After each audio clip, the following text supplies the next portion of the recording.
After I fell down the stairs, Diego finally put work aside to take care of me. But the moment we got to the hospital, a client called him away again. When I dragged my fractured leg downstairs to pay the hospital bill, I saw his childhood friend had posted a picture of him dressing her wound, captioned, "Aw, what kind of silly girl scrapes her knee just from walking?" Dieguito couldn't stop laughing. That's when I realized there was never any client. None of our mutual friends dared comment. Only I gave it a like. Of course, a silly girl deserves a brave hero. You two should be together. Chapter 1. Diego is a workaholic. So when he said a client came looking for him, I honestly understood.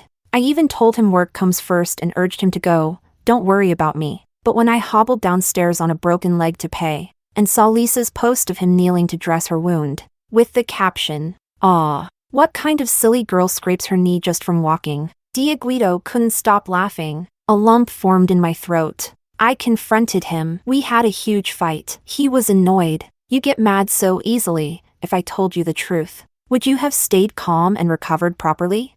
After that, no matter how many messages I sent, he didn't reply to a single one. That night, because I had a bad reaction to the anesthesia, I woke up several times in pain during surgery. When it ended, no one was there to help me. A kind nurse supported me down the stairs. Even then, Diego still didn't reply. I had to handle work, manage the bills, and fetch the meds, all while limping on a heavy, injured leg. In the end, it was the nurse who pitied me and helped with all the errands. On the day I was discharged, Diego finally texted me, "I'm coming to get you." I knew he wanted to brush this whole thing under the rug. That's how it always went with us. He hated conflict. Whenever I got upset about something between him and Lisa, he'd ignore me for a while. Then, when he wanted things to go back to normal, he'd message me first. By then, I'd usually be worn out from the emotional toll, and he knew just when to pull me back in.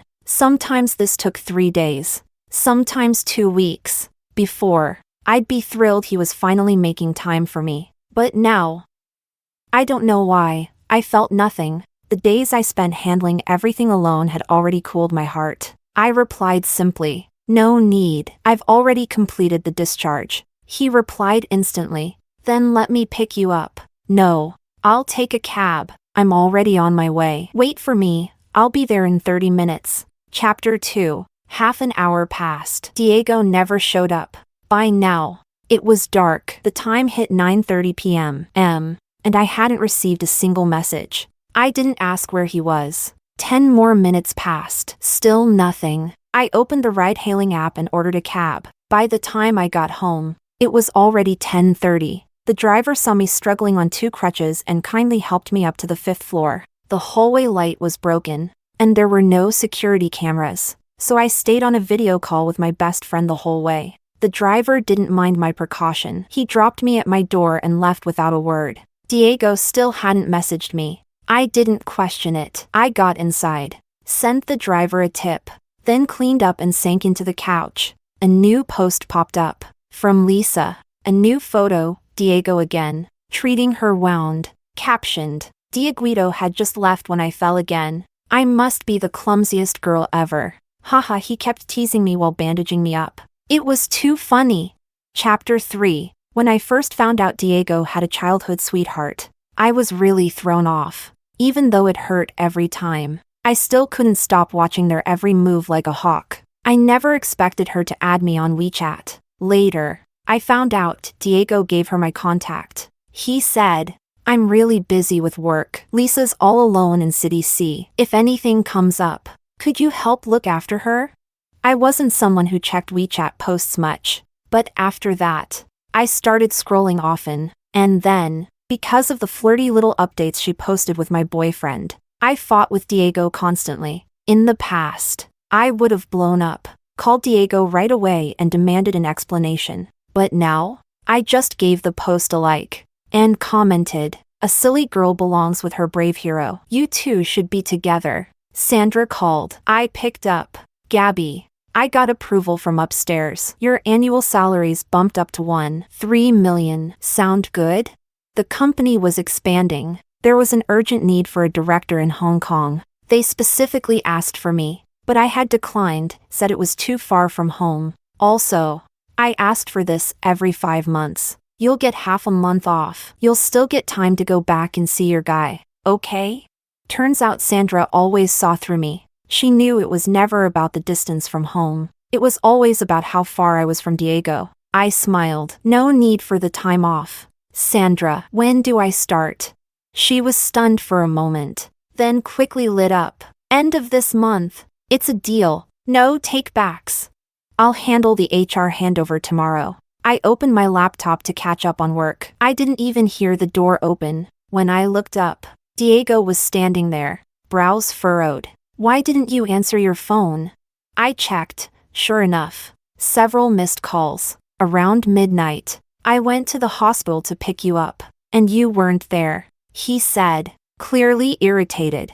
Oh, I blinked, a little surprised. Oops, sorry. I thought you wouldn't come tonight, so I just got a cab. He looked like he misheard. In the past, even if he was late, I'd always call and ask where he was. And that call would usually lead to a Cold War, me being accused of unfounded suspicion. Me not calling at all and carrying on with my plans? That never happened. He sighed. Actually, Lisa fell again. Her bones are fragile, and a fall could mean a fracture. I couldn't just leave her. I didn't even let him finish before responding blandly. Gabriella? He blinked, unsure. I looked up from my laptop as if I hadn't heard him. His frown deepened. You're not mad?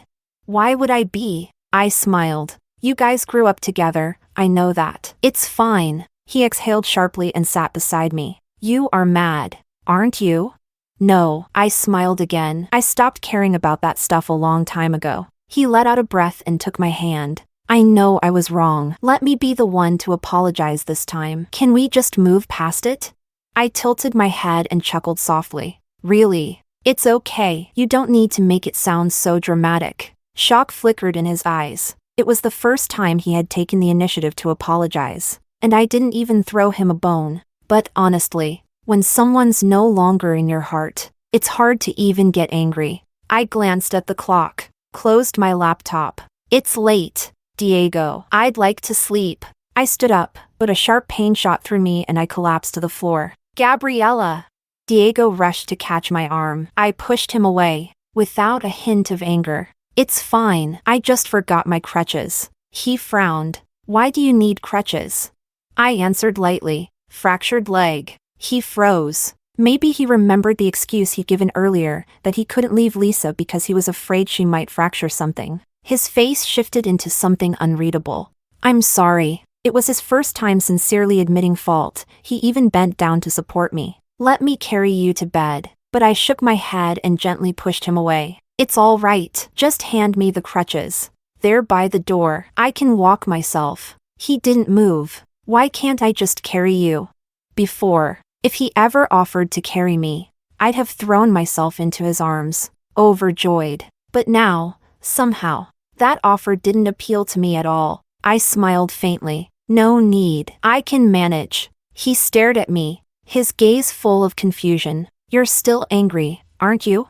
I was stunned. No, really. Funny. Back when I was angry, he hated it. And now that I'm not, he's still not happy. He stepped closer. If you're angry, just say it, okay? I can listen. Why do you have to act like this?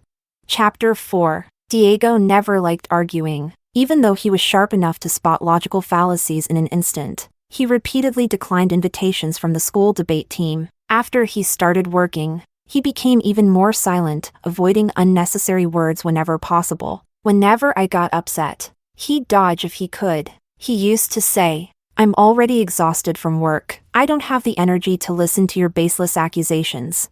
I talk to Lisa because she's not in great health. We've known each other since we were kids. What's wrong with being there for her emotionally? If I actually liked her, what would that make you? And besides, she doesn't nag me. Can you please stop comparing yourself to her all the time? Those words used to stab at me again and again. Now, thinking back, they don't hurt as much. Instead, I was almost curious. Why was he now trying to get me to speak? I sighed. I'm not angry, really. His breathing turned slightly uneven. Then why won't you let me help you? Because, I smiled faintly, as though the memory of crying through the pain post-surgery was already far behind me. When I came out of the operating room, I was alone too. He froze. You had surgery? I nodded. You seemed busy at the time. I didn't want to bother you. There was a slight redness at the corners of his eyes. When he looked at me again, there was something like guilt. You should have told me earlier. I shook my head. It's in the past. If I got through that alone, I'm fine now that I'm recovering. He lowered his gaze and took a deeper breath. When he looked up again, there was clear remorse in his eyes. So you're upset I wasn't there for you. I didn't want to explain anymore. I'm really not. Could you just hand me my crutches? I want to sleep now, okay?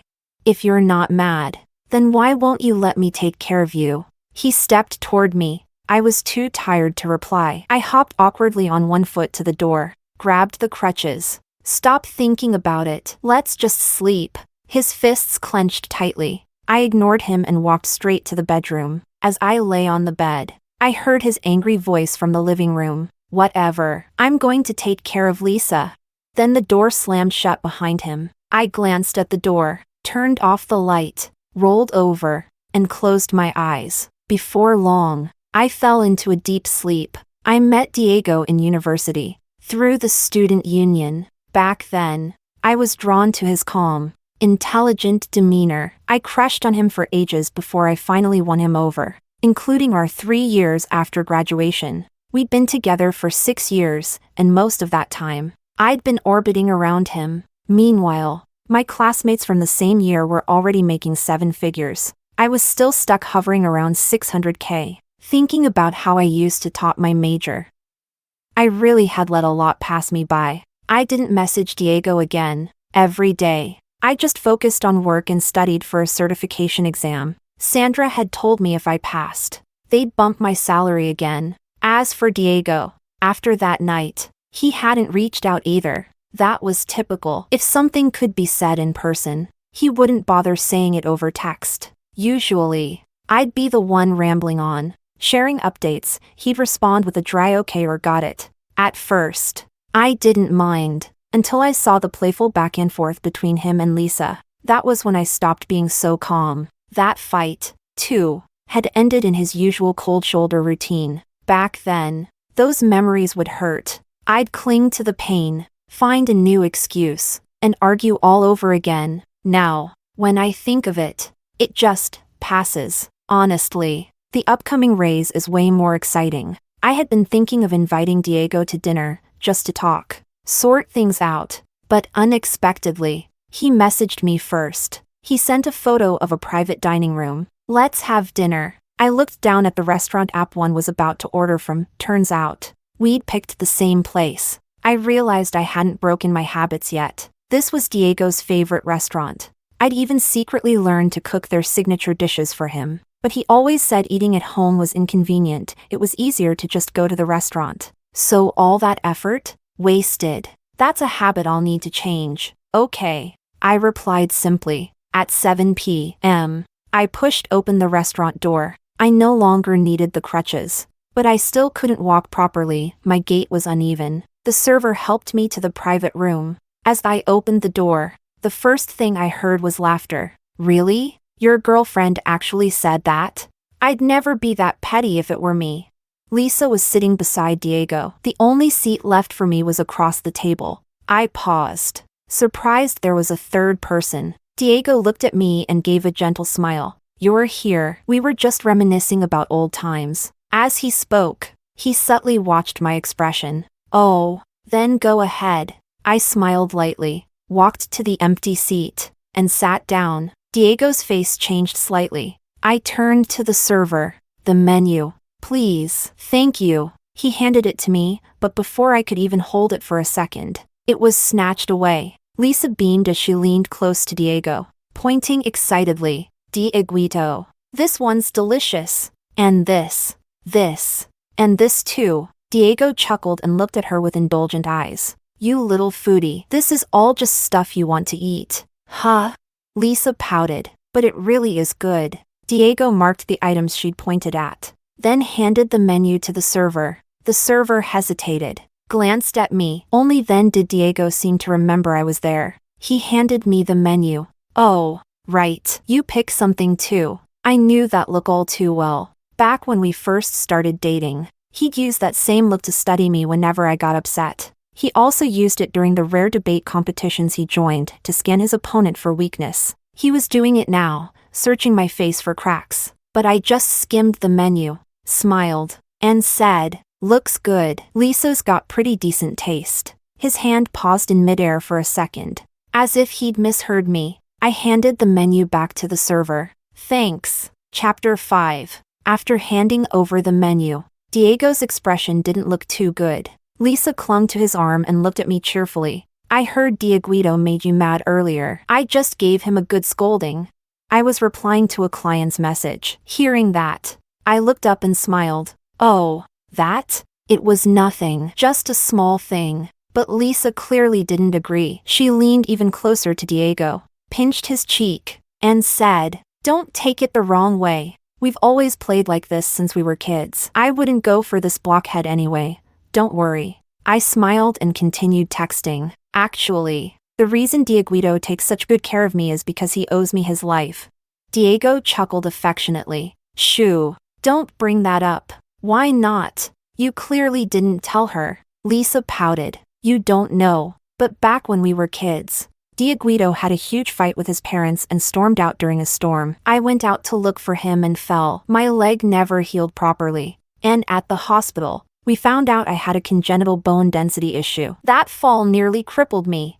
Diego laughed and turned to me. "Gabriella's not petty. You don't need to explain." I looked up and smiled along. "Right. I stopped caring a long time ago." Diego's face darkened. The dishes started arriving. I reached for a piece of braised pork. But just as I did, Diego picked it up and placed it in Lisa's bowl. He smiled. "Eat up. Isn't this your favorite?" All while glancing at me out of the corner of his eye. I simply smiled, picked up another piece, and put it in my own bowl, still replying to a client's voice message with the other hand. His expression turned stormy. "Sit on the other side," Diego suddenly said. Lisa blinked, thinking she misheard. He nudged her. "Go on." Then turned to me. "Gabriella, come sit over here." Dieguito, Lisa's eyes turned red, but Diego remained firm. I looked at him, then bit into my pork. "No need. Too much trouble." He frowned. "Gabriella, isn't it uncomfortable sitting over there?" "Not at all. Doesn't stop me from eating." He finally snapped. "Is that all you came for, just to eat? We haven't spoken in a week, and you don't have anything to say to me?" I paused. We stared at each other, and for a moment, I felt disoriented. Somehow, the role of the one desperately needing answers used to be mine. My phone rang. It was the same client as before. I answered, then stood up. "Big deal. Client wants to talk in person. Let's put this conversation on hold." "You're leaving?"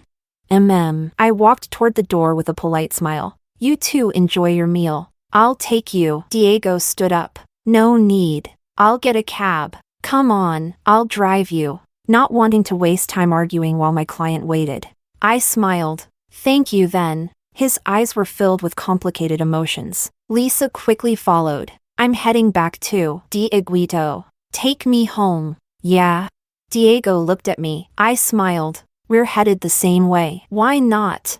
Outside the restaurant, Lisa pulled open the front passenger door without hesitation. She was used to this. When Diego had first bought the car, the front passenger seat was mine alone. He even hung a custom pendant there with a photo of me. "So everyone knows, this seat belongs to my Gabriella." Back then, I was over the moon, until Lisa came to City C. He said they'd grown up together, that his parents had always treated her like family and told him to look after her. So when Lisa wanted to sit in the front, Diego hesitated for the first time. Lisa pouted pitifully. "The back seat's too cramped. It's bad for my legs." Back then, I walked up, leaned against the car with a smile, and said, "Sweetheart, the fake act is coming off a bit strong. The back seat's way roomier than the front. You could stretch out back there and still be fine. And if your vision works, you'll notice the pendant hanging up front. Kindly move along." "Babe, that seat's taken." Diego had exploded with anger that day. She's not in good health, and you still want to fight her? It's just a front seat. Do you have to make it a moral issue? I've known her for years. Do you think I don't know her character better than you? You've changed. Go home by yourself.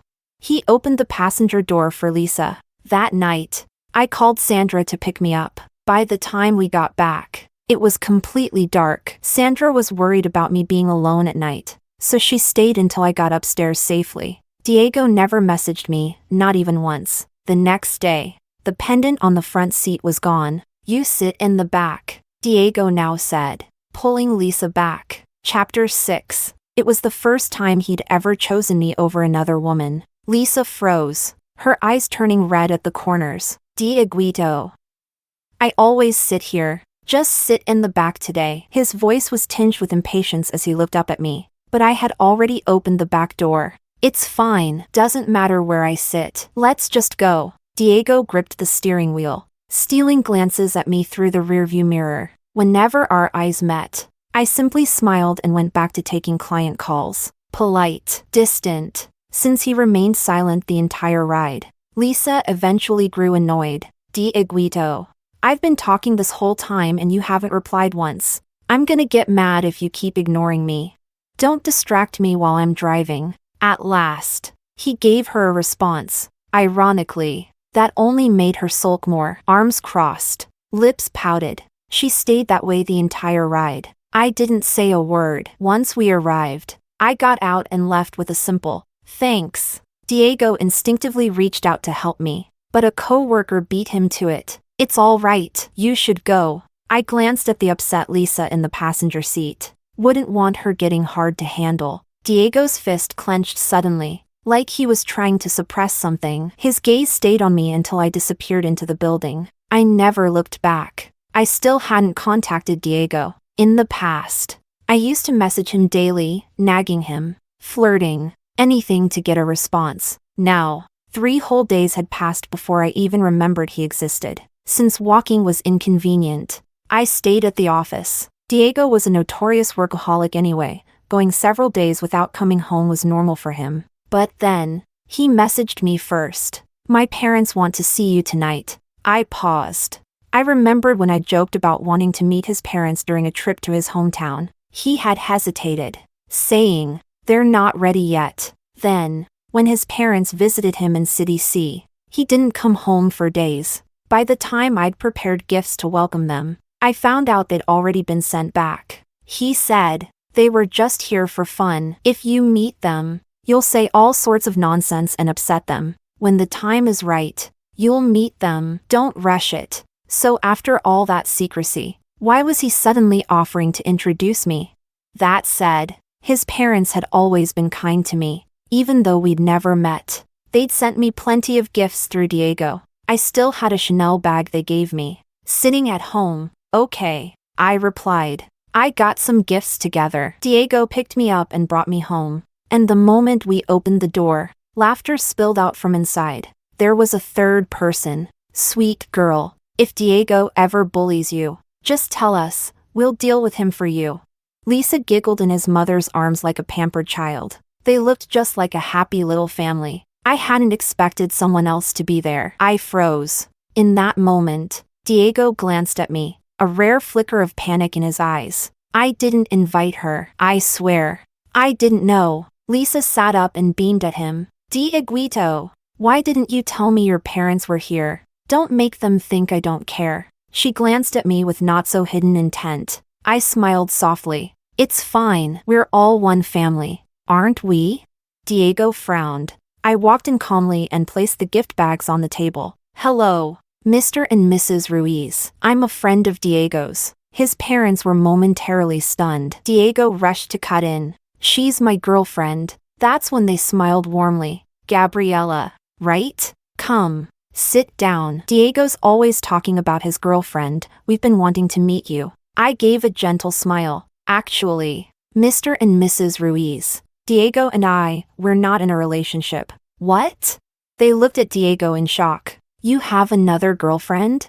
His face darkened, but he quickly recovered. No, just Gabriella. She just means we're getting married soon. I was stunned. He tugged on my hand. Today's my dad's birthday. Let's just have dinner together, okay?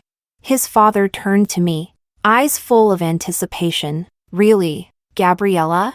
Looking at his kind, hopeful face, and remembering the gifts he'd sent me before, I couldn't bring myself to ruin his birthday. I nodded. Yes. They both broke into big smiles. During dinner, they snuck out to buy lucky red envelopes and gifted me one, stuffing it with cash. Diego didn't stop them. He just kept looking at me. Thank you, Mr. and Mrs. Still calling us that? Isn't it time you changed how you address us?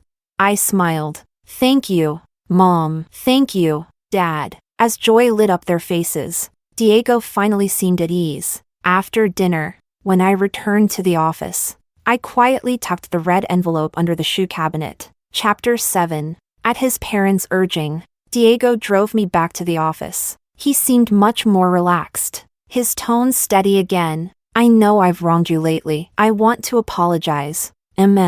It's fine, I replied lightly. About Lisa and me, it's not what you think. The person I've always wanted to marry is. Got it. I cut him off with a faint smile. It's true you should take care of your childhood friend, but not at the expense of your partner. You're supposed to be the one balancing both sides, not picking one over the other. Not many people can tolerate that kind of treatment. He froze for a second, then hesitated before replying. Yeah, the rest of the ride. He seemed restless. In moments like this, he usually smoked. At a red light, he reached for a cigar, but after glancing at me, put it back. I stopped him, picked up the cigar, lit it, and handed it over. One or two now and then is fine. Just don't overdo it. He stared at me. Don't you hate the smell?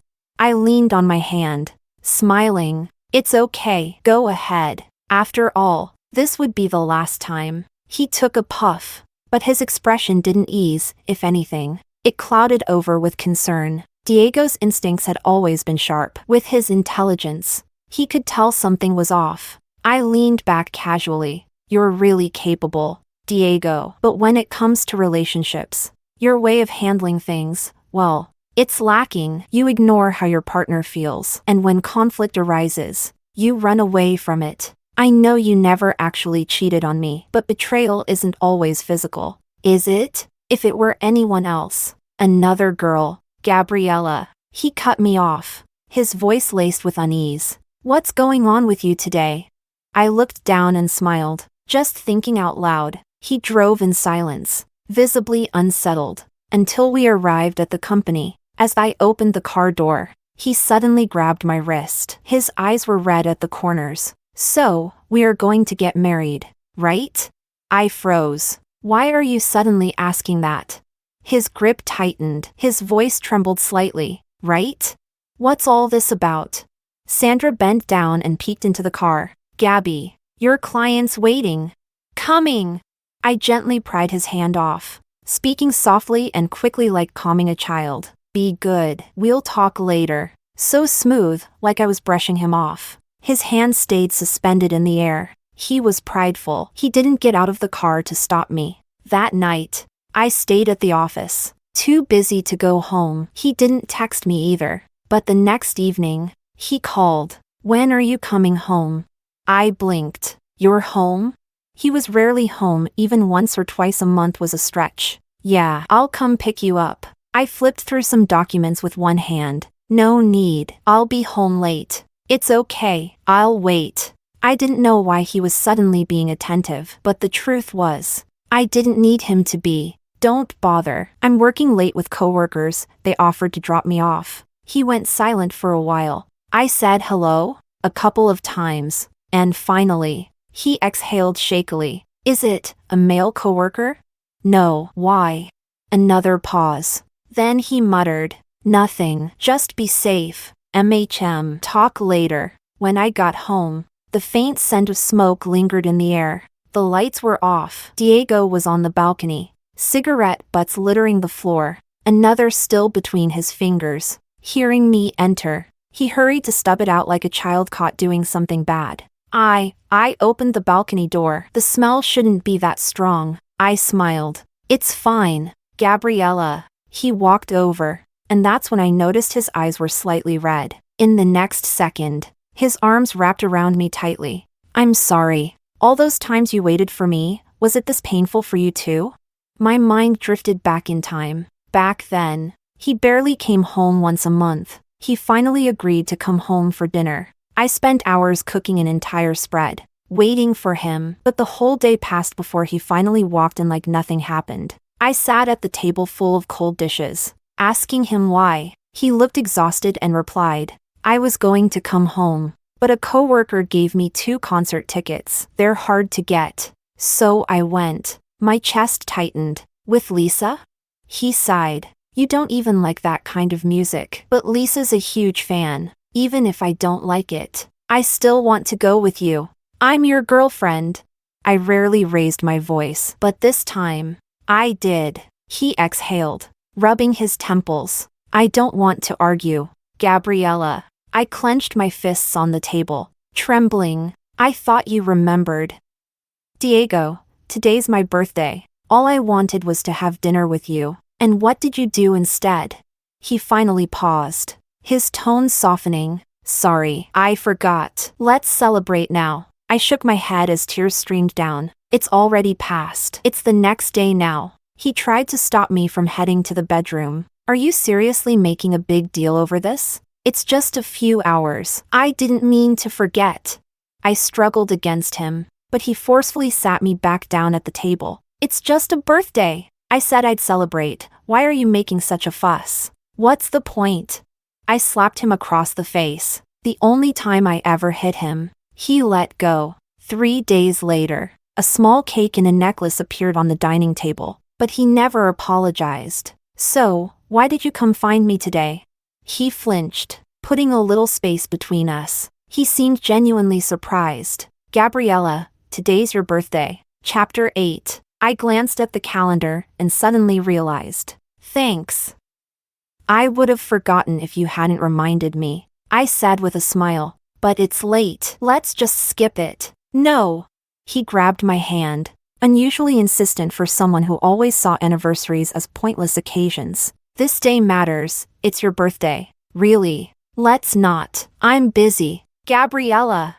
His eyes reddened again. He clenched his jaw, as if trying to say something, but nothing came out. In that moment, all the brilliance and composure he once carried vanished. He looked just like a child terrified that his parents were about to split up, wanting to scream out his fear but unable to find the words. He had always been proud. How could someone like him beg for anything?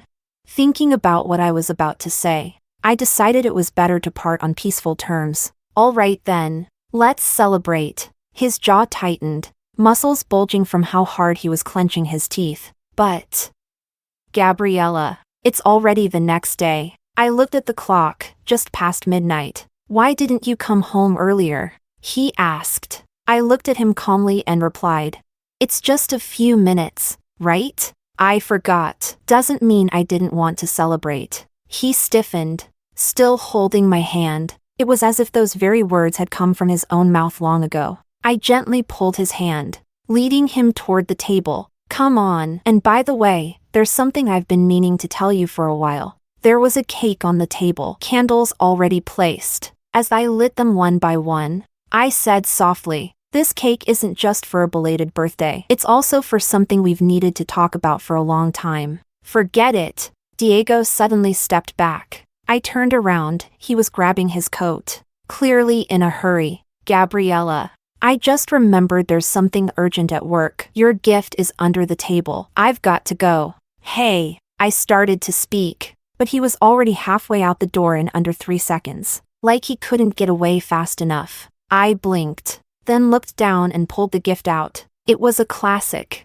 velvet box, a proposal ring. I closed the red velvet lid and placed it by the shoe cabinet, right where I had tucked the red envelope from his parents. Chapter 9. After that, Diego disappeared. It was as if hiding from me could somehow stop the inevitable. But he didn't know, breaking up doesn't always require a face-to-face conversation. I sent him a message. Let's break up. He never replied. But that didn't matter anymore. I blocked all his contact info. Not long after, Lisa reached out to me. What did you say to him? He's completely lost it. Refuses treatment. What the hell did you do?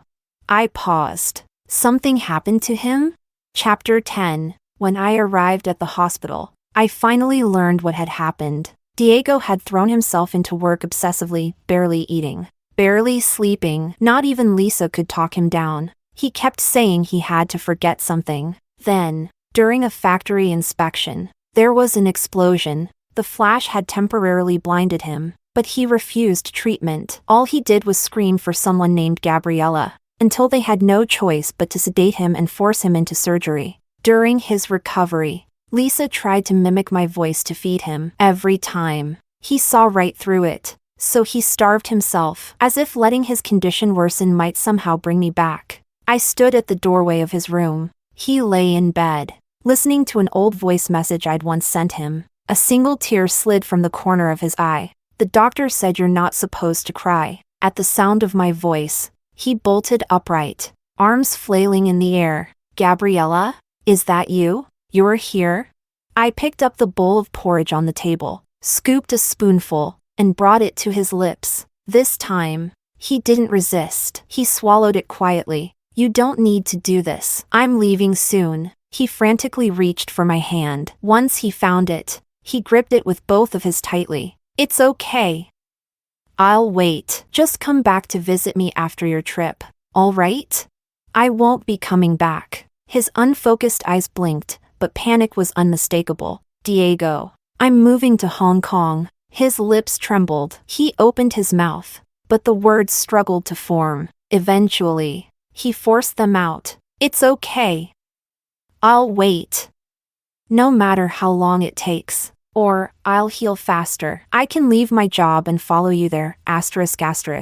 It's no use. My tone was flat, as if I were speaking to a stranger. I don't love you anymore. His eyes glazed over with tears. Don't cry, I said gently. He clenched his jaw and held back his tears by force. But the day my parents came, you said yes. I gave a faint smile. I was just about to tell you. I left the red envelope your parents gave me under the shoe cabinet, along with the ring you bought. The keys on top. Be sure to take it when you get home. The veins on the back of his hand popped, his breath trembling, unable to speak. Diego, this visit was the last thread between us. All the mistakes of our youth end today. Let's part on good terms.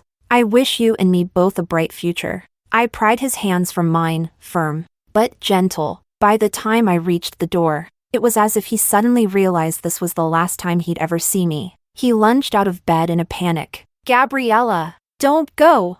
Nurses rushed in to restrain him. He fought like mad, but still couldn't get close. The 4-needle tore through his skin. He didn't even seem to notice. His eyes, unfocused, searched blindly for where I might be. Tears streamed down. Gabriella, don't go! I'm sorry. Please come back. Lisa grabbed onto him. Dieguito, stop. I can take care of you. Please stop chasing her. For the first time ever, Diego pushed Lisa away. She stumbled and fell to the ground. I looked at her struggling to stand, clutching her leg. Push her like that again, and she might not walk again. Tears poured from Diego's eyes. The nurses ushered me out in a panic. Go! Please leave! Don't provoke the patient any further. But Diego refused to give up. I don't want her. I want you. Gabriella, please, don't let her leave. I love her. Don't let her go. I was already outside the room. One last look. He was having his bandages torn off as they treated his wounds, screaming my name through the pain. I turned around and left. Outside the hospital, the sky was vast and clear. Sandra called. You leave tomorrow. Is everything packed? I smiled softly. All ready.